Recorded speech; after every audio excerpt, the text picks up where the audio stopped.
continuing discussion of Bhakta Vatsala, the Supreme Personality of Godhead, who is so kind and loving and protecting and caring of his devotees.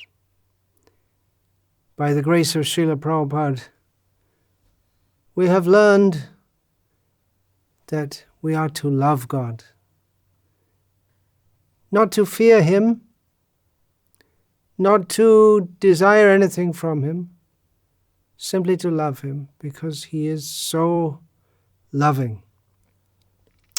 In the last session, I finished by quoting, "The Lord is conquered by loving devotion alone and nothing else." So this is quite a sensational statement in the realm of theism, that how the supreme, unchallengeable, all-powerful, all-conquering Supreme Lord is conquered. How is He conquered? Not by Satan.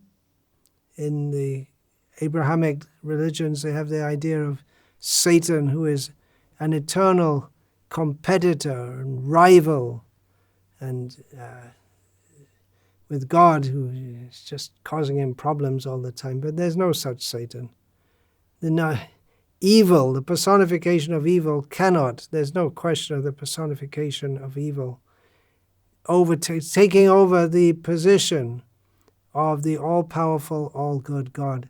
But he can be conquered by the goodness of a devotee, the goodness of a devotee manifesting as love for Krishna. The Lord is conquered by loving devotion alone and by nothing else. Now, what kind of loving devotion, what is it? What standard do we have to come to? In this regard, I'm going to quote from a verse from Gautamiya Tantra, which is quoted in Sri Chaitanya Charitamrita, as having come to the mind of Sri Advaita Acharya Prabhu, when he wanted to force Krishna, that means to overcome him by love, to force Krishna to come to this world, because he thought that this world really needs Krishna. The people of this world are so fallen and so far away from Krishna.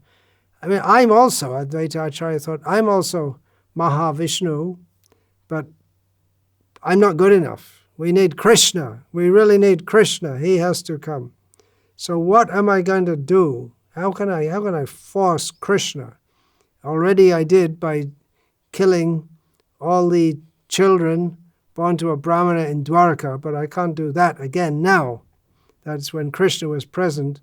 I forced Krishna to come with Arjuna to see me, but that won't work now. What am I going to do? And then a verse came to his mind from Gautamiya Tantra. Tulasi dalamatrena jalasya chulukena va vikrini te swam atmanam bhaktebhyo bhakta vatsalaha. He's Bhakta Vatsala. He loves his devotees. Translation of this verse given by Srila Prabhupada. Sri Krishna, who is very affectionate toward his devotees, sells himself to a devotee who offers merely a tulasi leaf and a palmful of water. Sounds very easy. Sounds very easy. Patrang pushpang, here we have. Patrang pushpang palang toyam yo me bhaktya prayachati tadaham bhakti upahritam ashnami prayatatmana. In Bhagavad Gita, Lord Krishna says that if one offers me with love, with bhakti, a leaf, a flower, fruit, or water, I will accept his devotion. And then in this verse from Gautamiya Tantra, we have the leaf and the water. There's no flower or fruit mentioned. And there's not even devotion mentioned. But that is the critical point. There has to be devotion. Tulsi leaf, when Krishna says, offer me a leaf, especially, of course, he likes, Chaitanya Mahaprabhu is very fond of what Srila Prabhupada translates as green leafy preparations, different kinds of shak, of which there are so many, in so many varieties grow in Bengal, and Chaitanya Mahaprabhu is very fond of them, but among all the leaves, he likes tulsi leaves. Among all the flowers, he likes tulsi flower, tulsi manjari.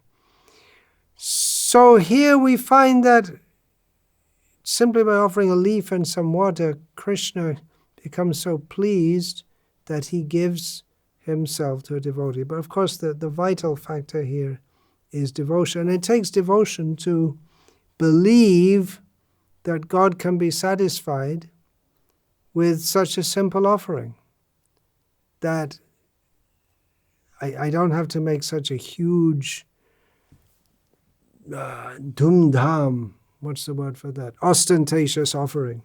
I don't have to do that because even if I offer heaps of gold to Krishna, what is it to him?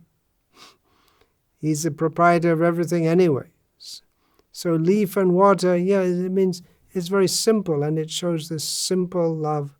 It symbolizes the simple love of the devotee. And Krishna likes tulsi leaves. He likes if we offer him a little water. He's a person. So bhakti is the vital factor here. Is it so very easy to have Krishna sell himself to his devotee?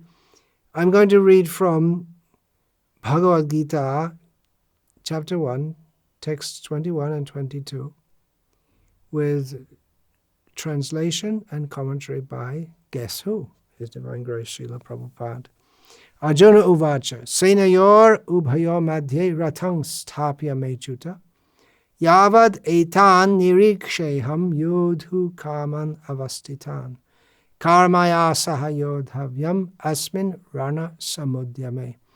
Arjuna said, O infallible one, Achyuta, please draw my chariot between the two armies so that I may see those present here who desire to fight and with whom I must contend in this great trial of arms. Purport. Although Lord Krishna is the Supreme Personality of Godhead, out of his causeless mercy, he was engaged in the service of his friend. He never fails in his affection for his devotees, and thus he is addressed herein as infallible. So the name Achyuta is given. There's another name in Vishnu Sahasranama. He who is infallible, he who doesn't fall down, who is not defeated. But he's infallible in what sense? Here, attention is being drawn to the point that he is infallible, he's completely reliable in what sense? Krishna, completely reliable? You mean that Krishna who told Yudhishthira to tell a lie, who plays and jokes with the gopis and steals their clothes, who from his very early childhood is just the most frustrating kind of child, very naughty child. Reliable, Krishna. God is reliable, Ram is reliable, but Krishna, yes, he is reliable in this sense, Kaunteya pratijanihi name bhakta prayachati. He, on this point, everything else he may be unpredictable, but predictably, infallibly, he will uphold the dignity of his devotees. He will protect his devotees. He will see that his devotees are not defeated, even if he himself has to be defeated. He didn't. The famous example, Arjuna was being attacked so powerfully by Bhishma that Arjuna was going to be defeated. And Krishna said, Krishna had already told Arjuna to declare it, that my devotee will never be defeated, and Arjuna is about to get defeated. And Krishna told Arjuna also in Bhagavad Gita, Bhaktosi me sakha cheti rahasyam hi etaduttamam. I'm speaking this topmost secret knowledge of Bhagavad Gita to you because you are my devotee and my friend. And Krishna, he himself had given his word not to pick up any weapon and fight, but he picked up a weapon, Ratangapani. He became famous by picking up the wheel of a chariot which had become disconnected and went to attack Bhishma because his word may be broken. Now Arjuna, in the beginning of Bhagavad Gita, he was in what's called a dharma sankat, where if you follow one principle of dharma, then you'll break another. You're in a bind. You're in a lose-lose situation.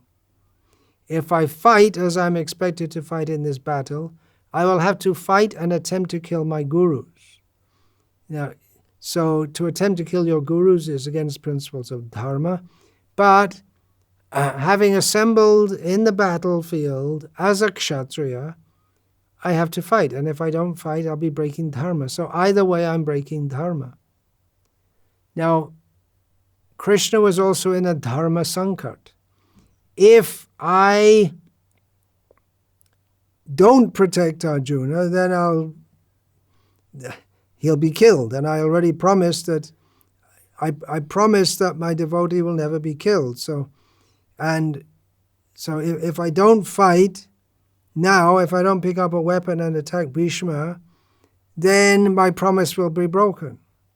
But if I do pick up a weapon and attack Bhishma, then my promise will be broken. Another promise that I won't fight in this battle. So Krishna, without any hesitation, he didn't require someone to come and speak some other version of Bhagavad Gita to him, nor was there any time to think about it. Without any hesitation, he jumped down from the chariot, picked up a wheel, and went to attack Bhishma. So he's infallible in the matter of protecting his devotee because he's Bhakta Vatsala. He never fails in his affection for his devotees. That means he's Bhakta Vatsala. Continuing reading from the purport. As charioteer, he had to carry out the orders of Arjuna.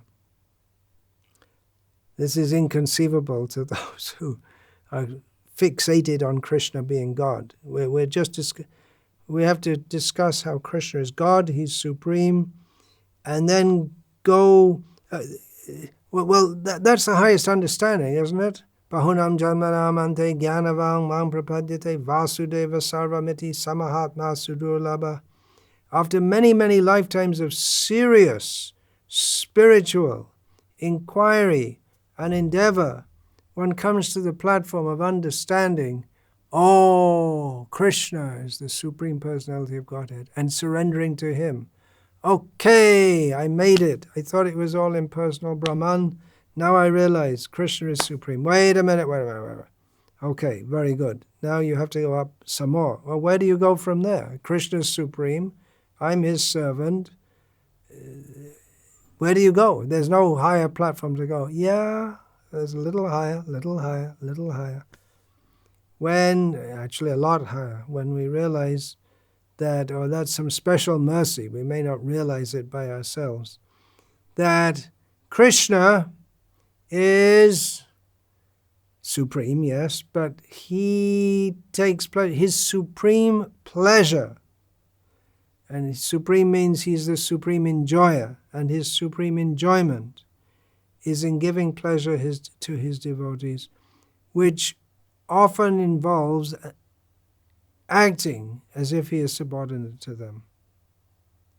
So we go higher to Krishna, the supreme enjoyer, and then can interact with him and maybe come to the level of laughing and joking with him, as Arjuna was, not on the battlefield.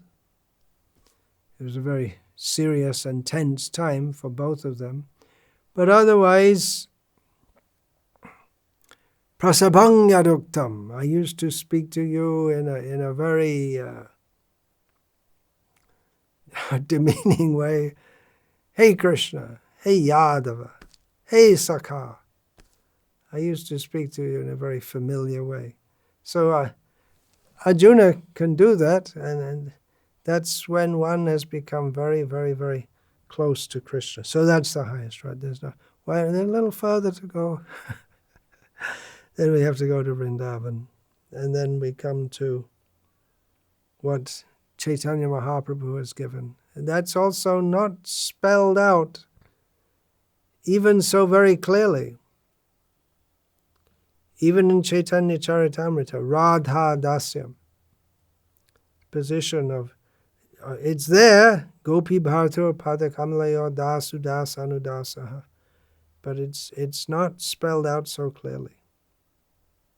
So when we come to the very topmost level of spiritual realization, it's not for everyone, because Krishna has devotees. He also likes his cows. He also likes his buffaloes and his goats, and there's grass in Vrindavan. So there's room for everyone in every relationship with Krishna. But if we are to go to the highest level, then one has to take. Highest level means there is Taratamya, that's mentioned in Chaitanya Charitamrita. That for the grass in Vrindavan, that's the highest. That's perfectly satisfied, being grass in Vrindavan. But the highest aspiration, Parakashta Siddhi, is to take birth as a young girl, maidservant of the maidservants of, or join the group who are ultimately serving Radha. So one may serve them also as a blade of grass. To become a servant of the gopis, you can also become a blade of grass. Anyway, we're discussing here. As charioteer, he, Krishna, had to carry out the orders of Arjuna, and since he did not hesitate to do so, he is addressed as infallible.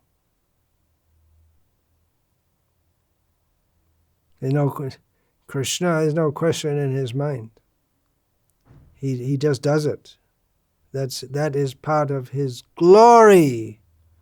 For us to become a servant in this material world, it is generally considered inglorious to become a servant.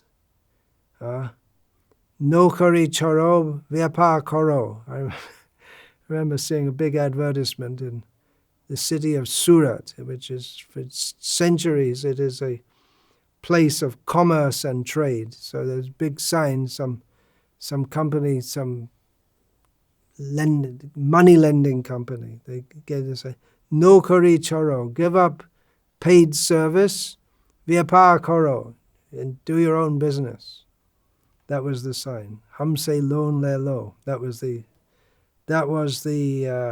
implication. Take a loan from us, and you can start your own business. So the idea that nokari, that's not service, paid service, that is not very honorable. So Krishna, he doesn't do paid service. He out of love, he serves his devotees. And the whole of our Krishna consciousness, we're learning, imbibing, serving Krishna out of love. We're trying to imbibe this spirit. Nothing for me. Let me just do it out of love for Krishna. And Krishna reciprocates, let me serve my devotees. And he does it. He's a pure devotee. Krishna is a pure devotee of his devotees because he doesn't think, he doesn't have to go through philosophy. Okay, let's think Vedanta Sutra, okay, and then all right, and then, oh yeah, I'm supposed to serve my devotee. Natural for him. Therefore, infallible, Achyuta. So the names Achyuta and Bhakta Vatsala, the harmonization, the coming together, the synchronicity of these two names we can derive from this verse and this purport. Continuing to read this purport, although he, Krishna, had accepted the position of a charioteer for his devotee, his supreme position was not challenged. This is wonderful. We think, oh, Bhagavad Gita, it's all very basic. I want to go somewhere higher. Well, this is very high. That Krishna is acting as the charioteer, as a servant of his devotee, but his supreme position is not challenged. He remains the Supreme Lord. These are wonderful things. In all circumstances, he is the Supreme Personality of Godhead, Hrishikesh, the Lord of the total senses. The relationship between the Lord and his servitor is very sweet and transcendental. Bhagavad Gita purport. Don't think there's no sweetness in Bhagavad Gita. It's very, very sweet. It's full of the mood of love for Krishna. The servitor is always ready to render service to the Lord, and similarly, the Lord is always seeking an opportunity to render some service to the devotee. He takes greater pleasure in his pure devotees assuming the advantageous position of ordering him than he does in being the giver of orders. Now, this word advantageous, it's a very interesting word in this regard, because advantageous, it gives the sense in the normal usage of the word, you would mean that someone's trying to take advantage of someone else. Generally, it means a superior. If you're in an advantageous position, you're in a position to take advantage of someone else, to exploit them. But there's no question of exploitation in the dealings between Krishna and his devotees. There is hierarchy. In reality, there is hierarchy. Forget all this neo-Marxist codswaddle rubbish ideas. There is hierarchy. Even when two people meet, usually maybe if someone's a psychology student, they can recognize this. But if there isn't already an established relationship between them of who is superior and who is inferior, then immediately there's some who's going to take the superior position. In Indian culture, that's worked out, that if you meet someone and then you find out what is their educational qualification, what is their caste, what is their age, and you work it all out and see who's superior. Otherwise, there is who will talk and who will talk the most and who will listen. Who talks the most, that mean they speak in a dominating voice, and the other takes a role of being psychologically inferior. Maybe that's why in the big cities people deal with each other very formally, because they don't want to enter into a relationship. Relationship means that generally someone will take a dominant position, even if it's only very subtle. They may be friends, but one is more dominant in their relationship. And if not, then there can be an ongoing friction between friends. That's like between Radha and Krishna. You can never really work out who's supreme. Krishna's supreme. Yeah, Krishna's supreme. Or in Vrindavan, well, Radha's supreme. And then sometimes we find where Krishna says, yeah, you may be queen of Vrindavan, but I'm the Lord of all the universe. So what's Vrindavan in comparison to the whole universe? And like this, you can never really work it out who's supreme. And then put them both on this Singhasan and worship them both together. Solution to the problem. But who is supreme? Is it Radha or is it Krishna? Depends. You could say it's practically subjective, and it goes on forever, literally, this competition. But then it's the source of all bliss, their unending lovers' quarrels. Jagadananda and Chaitanya Mahaprabhu. Jagadananda is a friend from childhood of Chaitanya Mahaprabhu.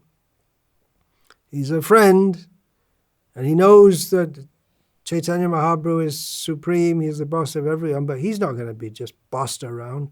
He does accept, yeah, okay, he ordered me to go to Navadvip. Okay, very happy to go. I'll go and go to Bengal. But when Jagadananda wants to offer his love to Chaitanya Mahaprabhu, and Chaitanya Mahaprabhu's reluctant to accept that love in the form of scented oil, then Jagadananda, he's not just going to take it like Gadadhar Pandit and just, okay, all right. He's going to make known that he's not going to take it very easily, and then that puts Chaitanya Mahaprabhu in a fix also. So these are kind of relationships that in spiritual reality means they're different persons, and there's sweet, yes, but what we find, I'm going to go on to this a little later, how generally in the Vaishnava Sampradayas, they only see God as supreme. But then if we come higher to where God is equal, or even the devotee is the maintainer of the devotee, then because Krishna, when he accepts someone as his father or mother or lover, he's not a limp personality. He's a very strong personality. And there's always some tension in that. There's some tension in as much as Krishna, by his doing wrong things like passing, as a baby, he goes in someone else's house and passes stool on the floor. He's always, and then he gets a little older and he starts stealing the milk and the butter. He's always doing something contrary, but it stokes the love of his devotees. There's always some tension around Krishna. We find generally people want peace, and you find the highest peace in relation with Krishna. Well, that's peace. Okay, now I'm sheltered, now I'm settled, everything's nice. Prashanta Nishesha Mano Nirant. Now I've come to the shelter of your lotus feet, Yamunacharya praise. And all the somersaults that my mind has been doing and dragging me through the mud and the thorns of material life after life, Prashanta, now very peaceful, very settled. Sanata Jivitam. Now I've got my life at the lotus feet of Krishna. I'm fully protected, fully settled, very peaceful. And Chaitanya Mahaprabhu says, Eho hoi, age kohoa. All right, that's all right, but tell us some more. Tell us some. That's all right. Okay, tell us some more. Tell us some more about how we can go up to the level where we can have lovers' quarrels with Krishna, if we're so fortunate. Or otherwise we can at least discuss these things in awe. So, getting back to this purport and giving purport on the purport, as I've heard, Srila Prabhupada said that my disciples will write purports to my purports, and that's the glorification of an acharya is to write sub-commentaries on his writings. So, his pure devotee, he takes greater pleasure in his pure devotees assuming the advantageous position. He takes great pleasure, more pleasure, in when his devotees take a superior position than when he takes a superior position. Since he is master, everyone is under his orders, and no one is above him to order him. But when he finds that a pure devotee is ordering him, he obtains transcendental pleasure, although he is the infallible master in all circumstances. So here again, the word infallible, master, achyuta, is being used in another sense, implying that he is the Supreme Lord, who is to be obeyed by everyone. But he takes pleasure in being ordered by his pure devotee, not by anyone and everyone. That's the point. Not by anyone and everyone, by his pure devotee. Now, from Gita, chapter 18, text 58, from the purport, I'm just going to read one sentence. For one who acts in Krishna consciousness, Lord Krishna becomes the most intimate friend. Most intimate friend. He always looks after his friend's comfort, and he gives himself to our friend, who is so devotedly engaged working 24 hours a day to please the Lord. So Srila Prabhupada gave us a program whereby we can act 24 hours a day in the service of the Lord. And he wanted to extend that to everyone by having varnashram communities in which we can all live doing our work and at the same time, swakarmana tamabhyacha, we can worship the Supreme Lord, doing our work, living among devotees, so everyone can be engaged in Krishna's service 24 hours a day. So everything we do is to please Krishna. So just quoting Yamuna Acharya, and I'm going to quote Yamuna Acharya again. The relation of the Lord, the relation of how the devotee sees the Lord. Because we say that Krishna is doing everything to protect the devotee, but then sometimes, as in this series of talks, we've seen how Krishna, he also may put the devotees into great difficulty to showcase their love for him and to show how the devotees, they never leave Krishna, even if they're in the most seemingly intolerable circumstances. I gave the example of Draupadi, and there are so Prahlad, there are so many. So Yamuna Acharya, he says, praying to the Lord, O Almighty Lord, even if you make me hopeless, I can never leave your lotus feet in any condition. He gives the example, if the mother becomes angry, and the mother becomes angry and takes the child, get away from me, then who is the child to turn to but the mother? The little child is totally dependent on the mother. So the mother may, for some reason, may become angry and frustrated. You get away. But where will the child go? The child is crying. Where will the child go but back to the mother? This is the example given to Yamuna Acharya. Then another example, this may seem contradictory, that a tiny child may kick the mother's chest or bite and hurt the mother's breast or perform so much mischief. But the mother never rejects the child. She might, if the child, little baby, is biting her breast in a way that hurts, she doesn't become upset. Or even if the child performs mischief. We know Krishna, he got a little older.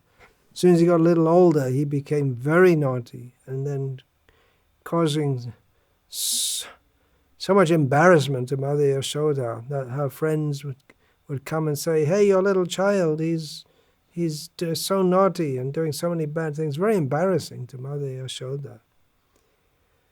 But there was no question of her rejecting Krishna. It's not like we find in the dynasty of the son prior to Rama's appearance, the boy Asamanjasa. He was such a bad boy, the heir to the throne. He would drown his friend. They were playing, and he'd take them and throw them in the river and drown them. And so everyone thought, oh, what a horrible boy, and they banished him from the kingdom. Actually, that was just a show. He got banished, and then he brought all the boys back to life, sent them back to their homes, and said, thank you for banishing me. I never wanted to be the king anyway. I'm going off to the forest to do austerities and chant Hare Krishna. So what's the point I'm making here? The point is that there's no question of Mother Yashoda rejecting Krishna. The mother doesn't reject the child. The mother always loves the child. So that feeling that Krishna, I do wrong things. I do things which are not pleasing to you. But I just want to be with you. I don't have any protector. I'm not going to go anywhere else. So you can't reject me. This is the mood of accepting Krishna as Bhakta Vatsala. It's a two-way street. It's Bhakta Vatsala. We have to be as devotees. Krishna will reciprocate with that. He loves so deeply those who are his devotees. That is the point. So as I was saying, in the Sri Vaishnava Sampradaya, of which Yamuna Acharya is one of the several whose deep love for the Lord is reflected in the outpourings from their heart in the form of prayers, love-sodden prayers, which are still available to us today. Srila Bhaktivinoda Thakur has paraphrased some of Yamuna Acharya's prayers from his delightful and most uplifting Stotra Ratna, Yamuna Acharya Stotra Ratna. Srila Bhaktivinoda Thakur has written a whole series of beautiful songs paraphrasing some of those verses in his series of songs called Yamuna Bhavavali. So their feelings for the Lord. But even then, in these sampradayas, the feelings for the Lord, they come up to this level of accepting the Lord as our maintainer in a very loving relationship. He is Bhakta Vatsala. But the idea of having Vatsalya toward the Lord, and beyond that even a loving relationship as lover and loved, that is very much developed in the Gauriya Vaishnava Sampradaya. We do have in the Sri Vaishnava Sampradaya the devotees glorifying the feelings of Yashoda, seeing her as seeing him as the Supreme Lord who has become her loving son. So that is there.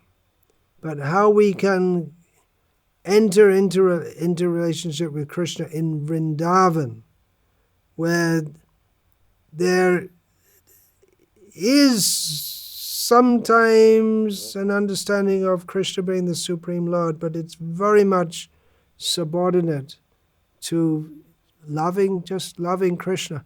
Why? There's no why. Is it because of his good qualities? What good qualities? He's a thief, he's a liar, he's a cheat, he's a rake. just loving Krishna. No reason. He's Krishna. We love him. That's all we know. Beyond philosophy. Yogira dhyan nirbishesha gyan ekani napaistiti. Sarasaki siddhi. Sarasaki siddhi. What is that? Gopi dhan. Paramachandala sati. Yogira dhyan nirbishesha gyan ekani napaistiti. The Sarasaki siddhi. The natural, inherent feelings of love, every individual has for Krishna. That is the treasure of the gopis and everyone in Vrindavan. But especially the gopis, Swarasakis, Paramachandala sati. Very contrary relationship and very faithful at the same time. So this is beyond all discussion, all meditation, simply love, and that's all.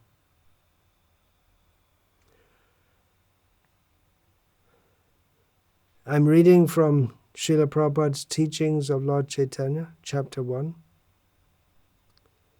On the platform of parental affection, Vatsalya Rasa, there are 4 qualities, in addition to the 3 qualities already mentioned.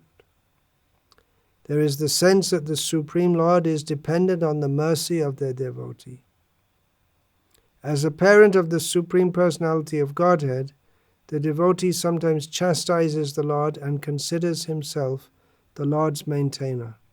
The transcendental sense of being the maintainer of the Supreme Maintainer is very pleasing to both the devotee and the Supreme Lord. But they don't go around thinking, I'm the maintainer of the Supreme Maintainer. They don't go around thinking like that. They think that they're the maintainer. If you think you're the maintainer of the Supreme Maintainer, that undermines your maintenance. It undermines the need that Krishna needs me. We are in a position, we need Krishna. But from the perspective of Yashoda, Krishna needs me, even he doesn't realize it. But if I don't say mantras to protect him, if I don't make sure Balaram is out there looking after him as he goes in the forest, if I don't call Radha and Rohini and others to cook for Krishna, make sure he has a good solid breakfast with about 200 preparations every day, then he'll get weak and thin. So I have to, completely concerned, I have to look after him. He needs me. Reading from Krishna book. Delivery of the message of Krishna to the gopis. This is the kind of devotion that, what are we doing discussing this Bhakta Vatsala? We're glorifying the Supreme Lord. But inevitably, in the course of doing so, we have to glorify the devotees, especially when we're talking about Bhakta Vatsala. Because what kind of devotee is it? Is someone who's chanting their rounds and thinking of everything else in the world except Krishna? What kind of devotee is it? Reading from Krishna book. The inhabitants of Vrindavan said, by the will of the Supreme Authority and according to the results of our own work, we may take our birth anywhere. It doesn't matter where we are born, but our only prayer is that we may simply be engaged in Krishna consciousness. A pure devotee of Lord Krishna never desires to be promoted to the heavenly planets or even to Vaikuntha or Golok Vrindavan, because he has no desire for his own personal satisfaction. A pure devotee regards heaven and hell to be on an equal level. Without Krishna, heaven is hell, and with Krishna, hell is heaven. Sita Devi said the same thing. Now Ram Navami is coming up, so we meditating on Ram Leela. We should always meditate on Ram Leela, but more we can do. So Ram has to go to the forest. Yes, I'm going to the forest. And Sita, you have to stay here. How can you go to the forest with so difficult, with the rough path, on your delicate feet? Sita Devi says to Ram the same thing. Yes tavya sahasa swargo nirayo yes tvaya bina. Being with you, Rama, Sita says, being with you is heaven, and being without you is hell. To such a devotee, vikrini te swamatmanam. I become the property. I become sold out to such a devotee. Very high platform, huh? Well, in the next talk, I plan to talk in the next talk about very, very high level of devotion. What is Krishna Prema? That we're talking about Bhakta Vatsala. What are we talking about? Bhakti. Bhakti, yes, we can begin anytime. We can begin anytime, any place, just by chanting Hare Krishna, Krishna Krishna, Hare Hare, Hare Rama, Rama Rama, Hare Hare. Perfect prayer. Perfect for any time, place. But how far do we have to go? We may think, yes, I'm doing nicely in devotion. Well, next time we can discuss what the acharyas have revealed to us about how far we can go in devotion. So, having said that, I will finish this talk here and pray for the mercy of the devotees who are all desire trees, who can fill the desires of those who they can even plant in the heart of those who have no desire, some desire to be Krishna conscious. That is their great mercy. So I offer my respects to devotees. Vancha kalpatarubhyascha kripa sindhubhya evacha patitanam pavanebhyo vaishnavebhyo namo namaha. Dante nitaya chunakang padayo nipatya kritvacha kakushatameta daham bravimi. Hey sadhava sakala eva vihaya durad goranga chandra charne kurutanuragaha parivadatu jano yata tatava nanumukaro navayang vicharayamaha Harirasamadira madati matta bhuvi vilutama nartama nirvishama. Hare Krishna, Krishna Krishna, Hare Hare. Hare Rama,